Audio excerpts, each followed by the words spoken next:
नमस्कार, मैं ऋषि शर्मा।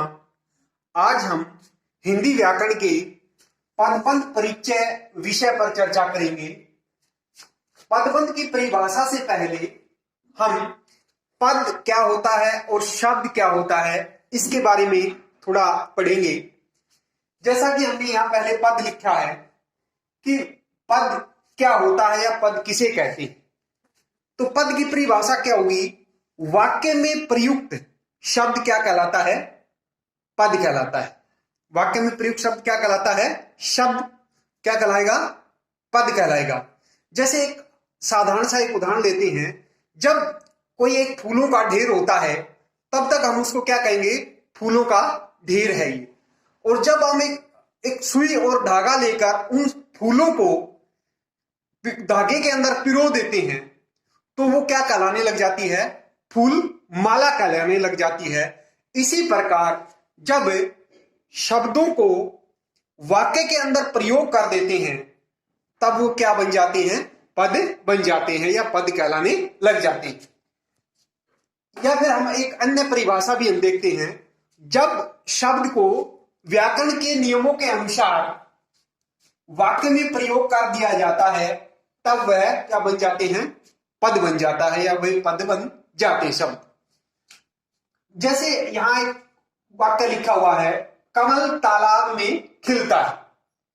प्रस्तुत उदाहरण में कमल कोमा तालाब में कोमा खिलता है। जब ये तीनों शब्द वाक्य में प्रयोग होते हैं तब ये क्या कहलाने लग जाते हैं? पद कहलाने लग जाते हैं। जैसे वाक्य ये है, कमल तालाब में खिलते हैं। जब हम इनको वाक्य के अंदर प्रयोग होने पर शब्द नहीं बोलेंगे, जैसे कमल एक पद है, तालाब में एक पद है और खिलता एक पद है, इस प्रकार ये वाक्य के अंदर प्रयोग होने पर शब्द क्या कहलाने लग जाते हैं? पद कहलाने लग जाते हैं। हम शब्द पे आते हैं कि शब्द किसे कहते हैं या शब्द की परिभाषा क्या है। वर्णों का सार्थक समूह क्या कहलाता है? शब्द कहलाता है। वर्णों के सार्थक समूह को क्या कहते हैं? शब्द। जैसे क जमा अ जमा म जमा अ जमा ल जमा अ, तो इनके मेल से, वर्णों के सार्थक मेल से क्या बन जाता है? समूह से कमल शब्द की उत्पत्ति होती है।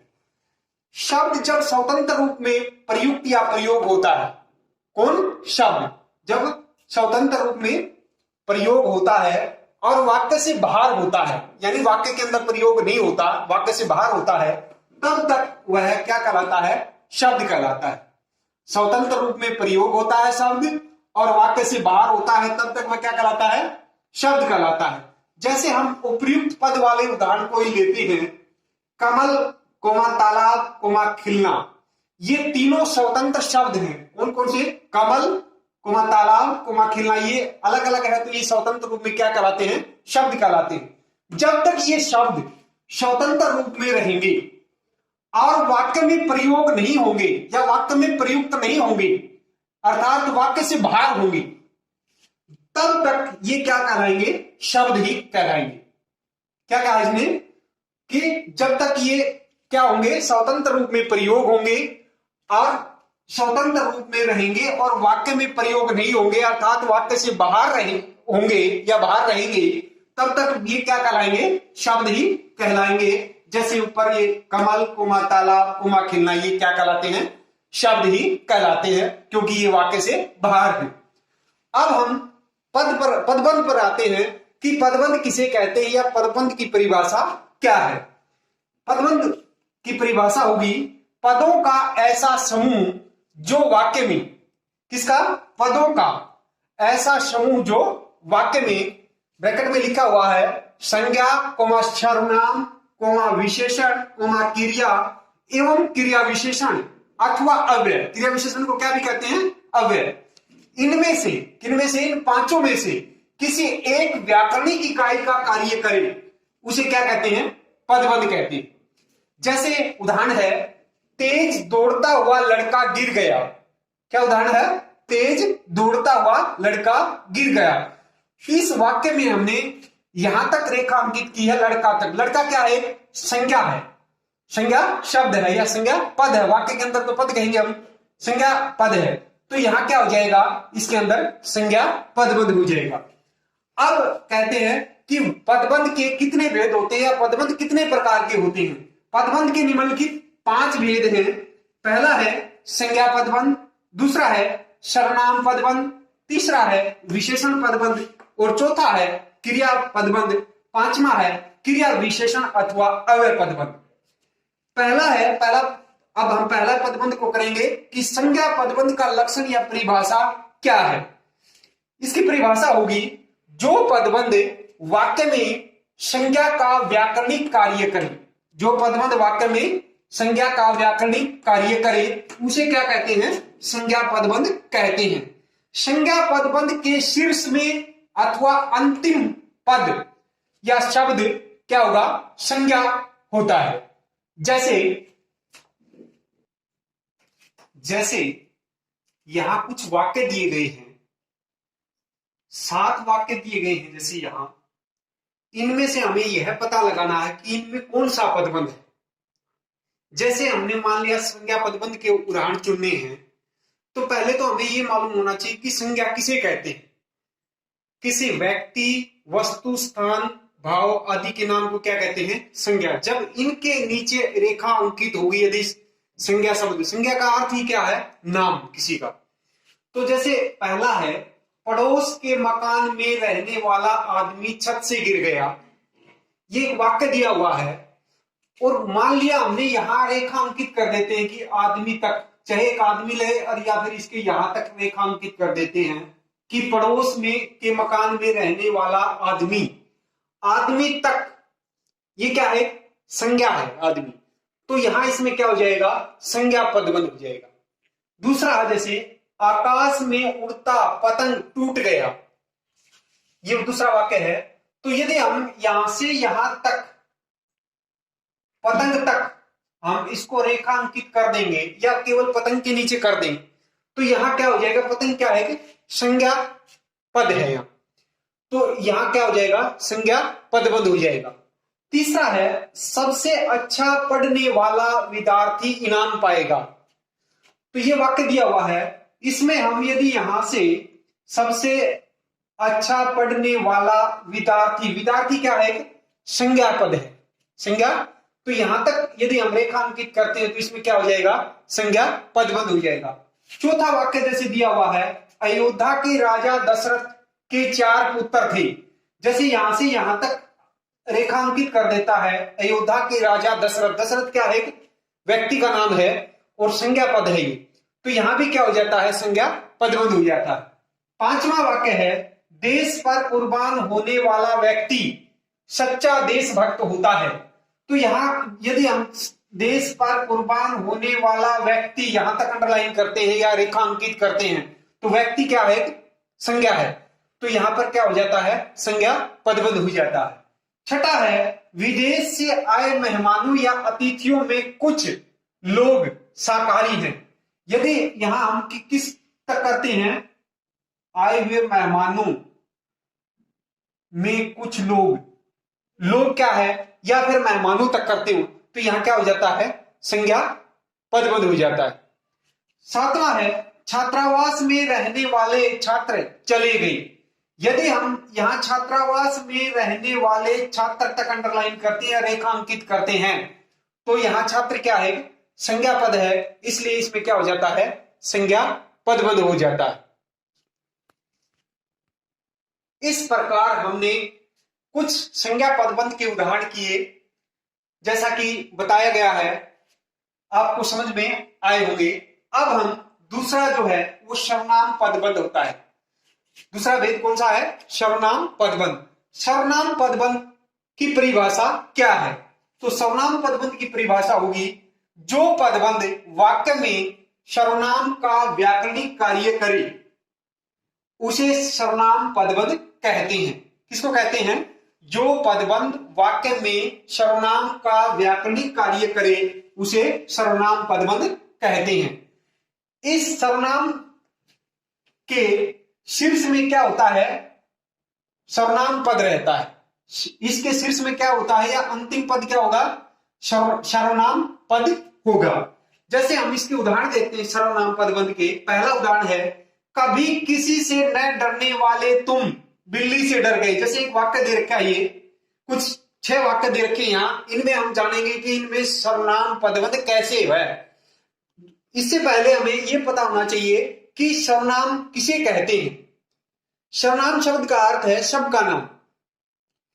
तो संज्ञा के स्थान पर जो प्रयोग होते हैं, जैसे उनको क्या कहते हैं, सर्वनाम कहते हैं।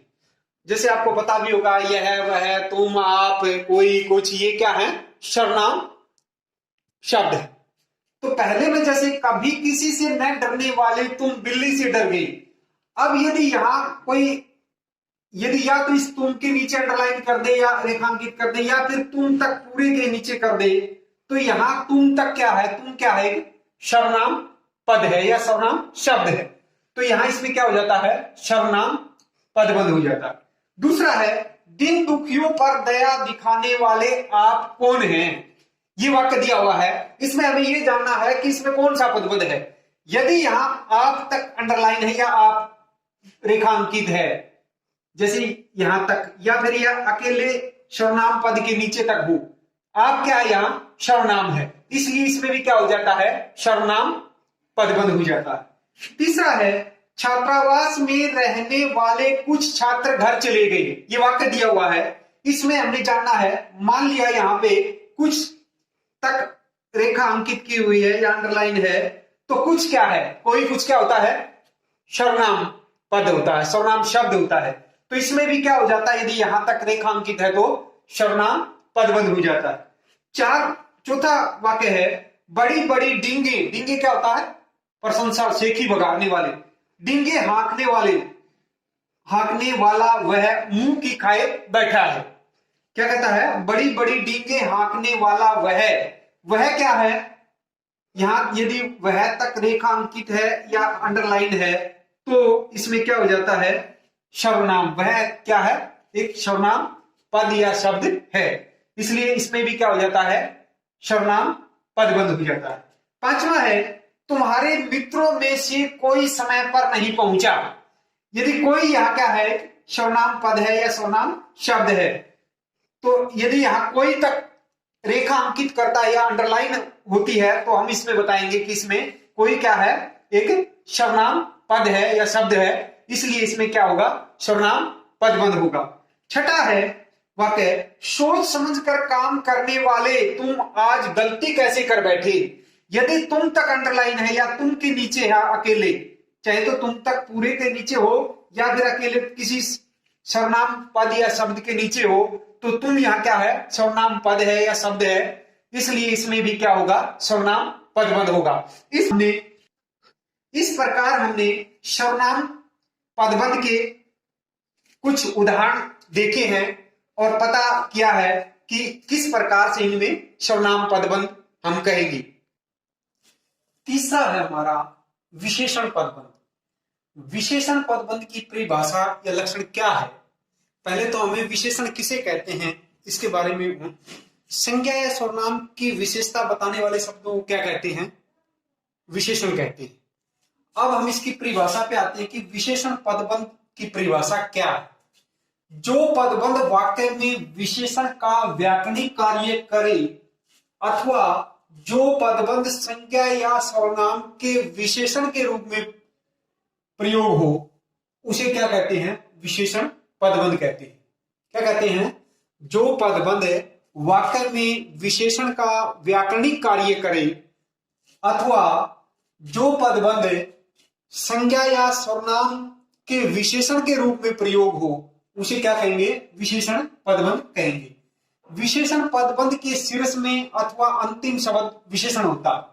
जैसे हम इसके उदाहरण देखेंगे, कुछ वाक्य दिए हुए हैं, अब हमें इनमें ये ज्ञात करना है, पता लगाना है कि इनमें कौन सा पदबंध है और कैसे है। जैसे पहला वाक्य है, हमेशा व्यायाम करने वाले लोग स्वस्थ रहते हैं। ये वाक्य दिया हुआ है। यदि एक बात पहले देख लें कि विशेषण के अंदर जो है हुआ है, हुए हैं, वाला है, वाले है, इस प्रकार का कुछ ये होते हैं कि विशेषता बताते हैं। ये शब्द मिलेंगे आपको, साधारण रूप में ये पहचान है इसकी।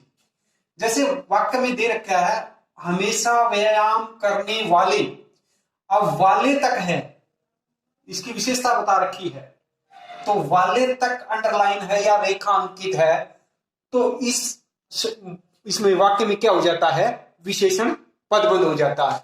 और यदि हम यहां लोग तक ले लेते हैं तो यहां क्या हो जाता है, संज्ञा पदबंध हो जाता है। यह ध्यान रखने वाली बात है। दूसरा वाक्य है, घर से भागा हुआ लड़का मिल गया। दूसरा वाक्य क्या दिया है, मैंने पहले बताया था, हुआ है, हुए है, वाला है, वाले है, इस प्रकार की। यहां हुआ तक है, यदि इसकी विशेषता बता रखी है तो यहां क्या होगा, विशेषण पदबंध होगा।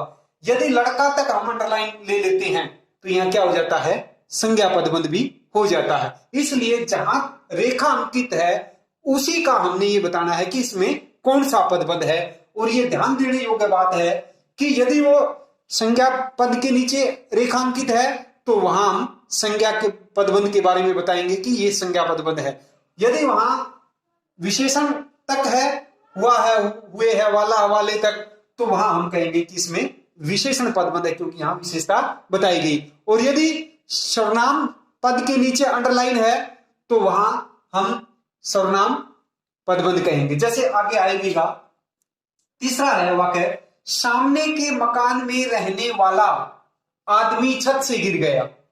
यदि हम इसको आदमी तक लेते हैं, अंडरलाइन यहां तक रेखांकित करते हैं या आदमी के नीचे रेखांकित करते हैं, तो आदमी क्या है, संज्ञा पद है या संज्ञा शब्द है, इसलिए यहां क्या हो जाता है, हम कहेंगे यहां संज्ञा पदबंध है। और यदि यहां विशेषता तक, वाला तक है, तो हम यहां इसमें क्या कहेंगे कि इसमें विशेषण पदबंध है।